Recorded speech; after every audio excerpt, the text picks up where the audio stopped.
好開心啊！真係因為呢個展覽係由 Fan Club 啦，我嘅吉士粉同學會佢哋悉心應援舉辦嘅一個展覽。咁好驚喜嘅，由初頭聽到佢哋呢個應援嘅消息啦，咁我都覺得好期待。咁到佢哋design 啊，同埋佢哋一路籌備啊，花咗我諗都1個月嘅時間。咁見到今日嘅成果，我覺得佢哋fans 們會開心過我啊，更加。咁當然我呢度真係再次好多謝佢哋咁好嘅應援團咯。出咗好多產品 fans 幫你，可唔可以介紹下？好啊好啊，嗱我咧身邊咧，我放低呢個 B 先啊。咁咧今日咧就fans 好好啦，佢哋為咗要邀請，即係俾好多大家招呼大家咁樣，咁佢哋就整咗一個特製嘅，呢個係一個吉士撻。咁就因為有吉啊嘛呢隻歌，咁所以佢哋整咗個吉士。咁啊同埋呢隻歌亦都同fans 好似嘅一樣嘢，就係即係我哋 fans club 叫做吉士粉同學會啊嘛。咁所以就特登整吉士醬嘅一個撻咯。咁呢個都好悉心打扮，悉心整過。咁同埋呢個咧個盒咧係 handmade 嘅，我知道佢哋。咁啊襯翻今日嗰個我哋大會有個中間個燈箱咁樣咯，好靚呢個整得。好啦，跟住咧。咁我哋手上呢度呢，就有啲嘅閃卡，係啦。呢啲閃卡呢，就係限量嘅，同埋佢係一式呢有2套嘅，咁就會係連埋呢。今次我哋嘅 T 恤啦，咁就連埋一套呢，就去發售。咁我知道佢哋呢，就如果打卡之後再買衫嘅話呢，就有機會會抽到其中一 set 咁樣。咁究竟佢哋可唔可以儲晒一 set 呢？咁就睇大家嘅運氣啦。係啦，呢個都係好犀利㗎。好啦，跟住呢，呢個就係我哋今次個 poster 嘅相啦，底面啦。咁啊，俾佢哋應援啦，送俾佢哋可以收藏啦。跟住另外呢，有一個叫做門掛，呢個門掛呢，就係啦，俾佢哋掛喺屋企個門啦，或者掛喺 office 都得嘅。係啦，其實任何地方有得掛嘅地方都可以掛嘅，攞嚟係啦，即係居家必備 ，picture 有用係。係啊，其實主要係咩呢？係掛住佢嘅時候呢，等你可以望到佢有吉士啊，咁啊提醒你自己個人呢，幾時都要有膽量、有吉士，做一啲突破自己嘅事情咯。咁啊勉勵大家咁樣咯。咁啊所以好好呢個。咁啊最後啦，就係呢一幅海報啦。咁今日呢，我哋都有一部分嘅海報喺度，咁啊希望睇下現場嘅朋友呢，可唔可以有機會得到我呢一張嘅海報啦。好靚㗎！你諗下貼喺度幾醒神，係咪？咁除咗呢一啲souvenir 之外呢，咁現場其實有好多有啲人形紙牌啊，同埋好多打卡位。咁我覺得即係 fans 佢哋好有心思，我相信佢哋今日會嚟到呢係全方位啊，360度都會去打卡，走去影啲靚相啊！介紹下自己新歌啊！好啊！咁我首新歌呢，就係叫 Gus。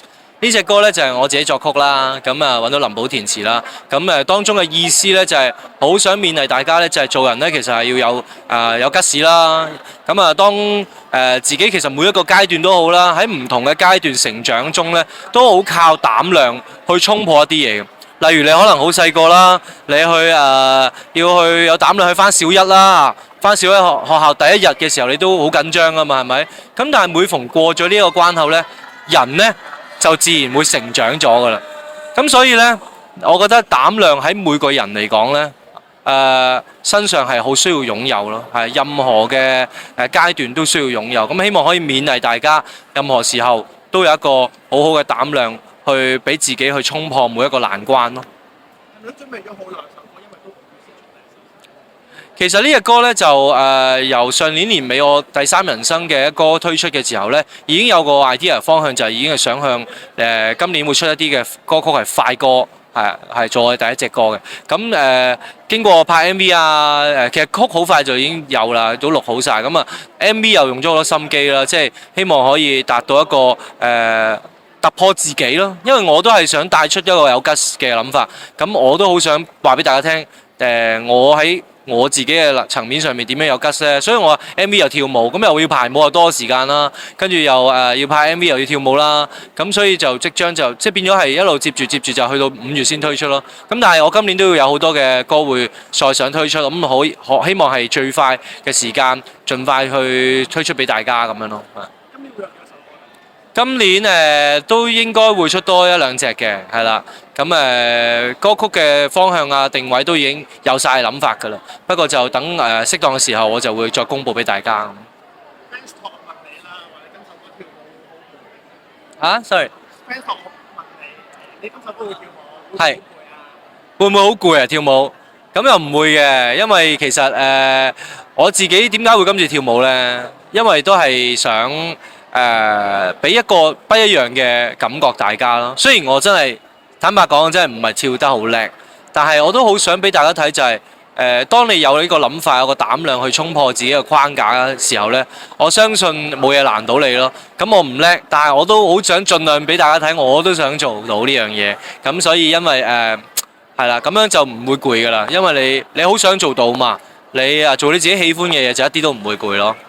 你嘅工作編排係嚟緊呢，我就有一啲嘅嚟一次啊，我講一次。嚟緊我嘅工作呢，就會即將會推出一本新書，係啦，7月份書展前呢，我就會出一本自傳嘅書啦，咁就會講述我呢3段人生啦，喺追夢嘅過程嘅一啲嘅心路歷程啦，係啦，本書叫做《第三人生》。